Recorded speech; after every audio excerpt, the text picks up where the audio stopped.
Alright, so I want to start off with a new conceptual mess here.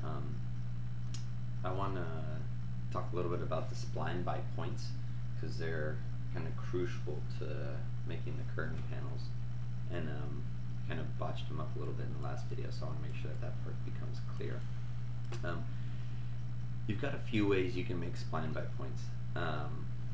You can make a few points, and then you can select them. Let's deselect that plane.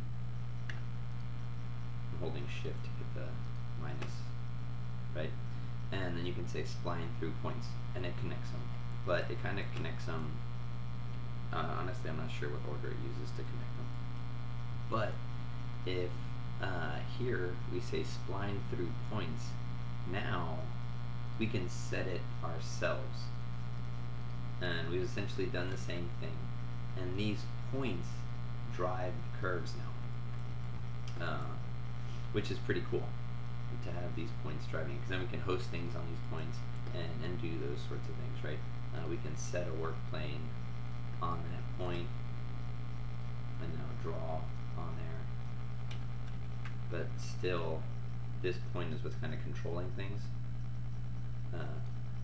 so it's what's driving that.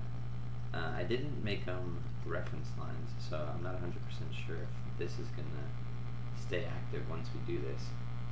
I wasn't able to make it because the same way before, where Revit couldn't make kind of self-intersecting geometry, it still can't, which is, in my book, kind of a good thing. So let's go ahead and make this kind of loftable geometry.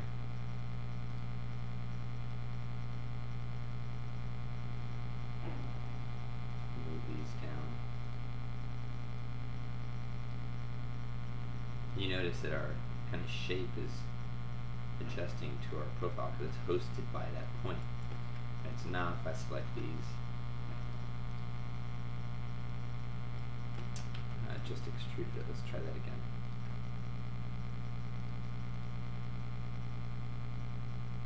There it goes. So I just did something wrong last time. But they were consumed, I believe. Let's go to X-ray and see what we get. And let's see if we wiggle our original points.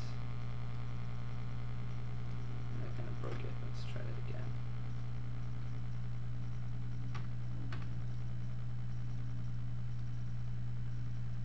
Yeah, so those original points are just inside the frame now.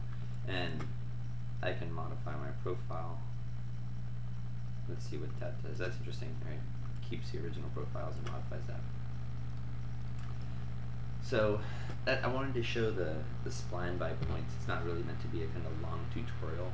I'll start to show that inside of the curtain panel systems, but I wanted to make sure I cleared that up. But before I finish, the other thing is to make sure I kind of point out, when you make a point on the curve now, notice it's a smaller point and it's hosted. I've shown this in a few of the other videos, but just want to get that kind of clear.